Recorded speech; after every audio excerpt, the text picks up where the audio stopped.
aujourd'hui, le ministre nous a fait un appel de la sensibilisation de la maladie de Ebola. Qu'est-ce qu'il nous a fait? Oui, c'est vrai que aujourd'hui, le Premier ministre a indiqué la presse pour lui parler de la maladie Ebola, la fièvre à hémorragie à virus Ebola justement. On a échangé sur tous les aspects de la maladie. C'est vrai qu'à un moment donné, le Premier ministre a reconnu que la sensibilisation, qu'il y a encore beaucoup de choses à faire dans la sensibilisation. La presse aussi a reconnu qu'il y a encore beaucoup de choses à faire dans la sensibilisation. C'est vrai qu'il a programmé, qu'il sera programmé éventuellement des formations des journalistes dans tous les domaines séquentiels. Cette maladie qui ne fait pas de différence, il faut le dire. Et véritablement, c'est vrai, puisque c'est une question de la nation, la maladie la concerne toute la population togolaise. On ne veut pas attendre à ce qu'un cas avéré soit détecté qu'on commence avant de commencer par faire la sensibilisation. C'est vrai, la presse a déjà commencé par faire ce qu'elle pouvait faire. Aujourd'hui, de pouvoir en place prendre la mesure de la chose, c'est bien. Donc, c'est très important et il n'est jamais trop tard de faire quelque chose. C'est vrai que le gouvernement a pris un peu de retard sur cette rencontre. Mais bon, cela n'empêche que beaucoup de mesures seront prises pour compléter ce qui a été déjà fait.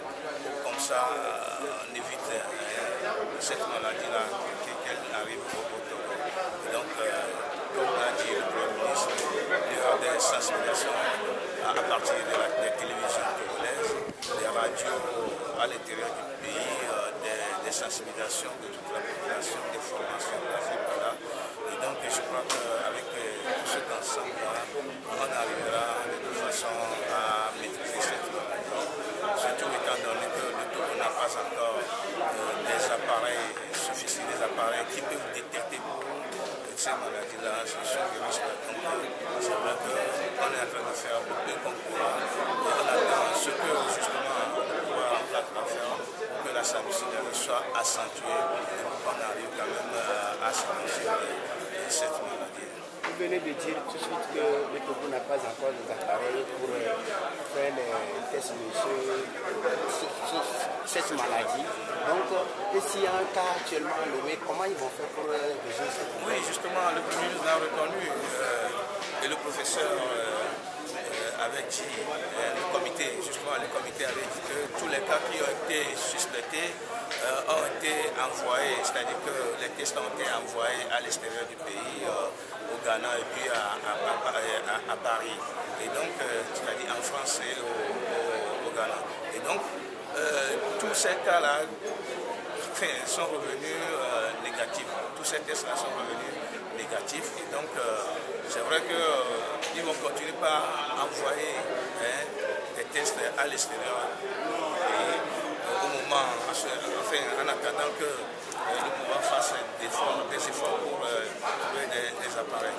Il est très important que ce pouvoir fasse des efforts pour avoir des moyens suffisants pour contrôler cette maladie.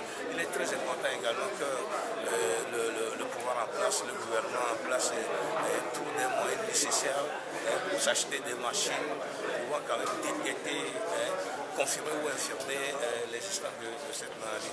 Il ne sert à rien de dire que nous faisons des efforts, mais il serait très important d'aller au concret même, puisque aujourd'hui, le peuple togolais méconnaît les symptômes, la manifestation, le développement de cette maladie-là. C'est ce qui fait que parfois quand quelqu'un a un petit saignement du nez, on ne peut que cerner l'Ebola alors que ça n'était absolument rien. Et donc l'essentiel aujourd'hui c'est que le pouvoir, le gouvernement fasse plus d'efforts pour trouver ces machines-là efficaces qui peuvent détecter ces maladies au cas où c'est vrai on va parler et lorsque les cas avérés seront détectés, on ne saura pas comment véritablement ça rencontre et maîtriser cette maladie. Et actuellement, il y a certains médecins qui sont sur le terrain, mais ils n'ont pas de matériel. Oui, justement, malheureusement c'est ça. Le professeur Seigneur l'a reconnu. Il y a des spécialistes sur le terrain qui n'ont pas du tout les éléments nécessaires pour d'abord détecter, contrôler cette maladie-là. Et donc, c'est assez grave. Donc, tout ce que nous, on pourrait dire, ou on pourrait faire aujourd'hui, c'est de sensibiliser, c'est de continuer par sensibiliser, c'est de demander au peuple togolais de faire nos concitoyens, de mettre en pratique toutes les consignes données. On nous a dit de nous laver chaque fois et régulièrement les mains avec du savon et de la cendre. Il faut qu'on le fasse, qu'on évite de faire des accolades lors des funérailles, de se serrer les mains. Il faudrait qu'on mette en application ces éléments-là. Et moi, j'ai peur de quelque chose. Je l'ai dit tantôt au Premier ministre, la préfecture est une grande région dont les natifs viennent du Nigeria, de la Côte d'Ivoire et de partout de l'Afrique et du monde. C'est comme ça que l'année passée, une femme était venue du Nigeria avec tout ce que vous savez du choléra. Et vous avez vu tout ce que le choléra a fait dans le temps. On l'avait dit, le gouvernement n'avait rien dit. Il ne s'est même pas passé pour. Et le choléra, vous avez suivi tout ce qu'il avait fait. Aujourd'hui, encore, c'est dans quelques jours, quelques semaines seulement, il y a des gens encore vont revenir, peut-être avec de la maladie, cette maladie-là.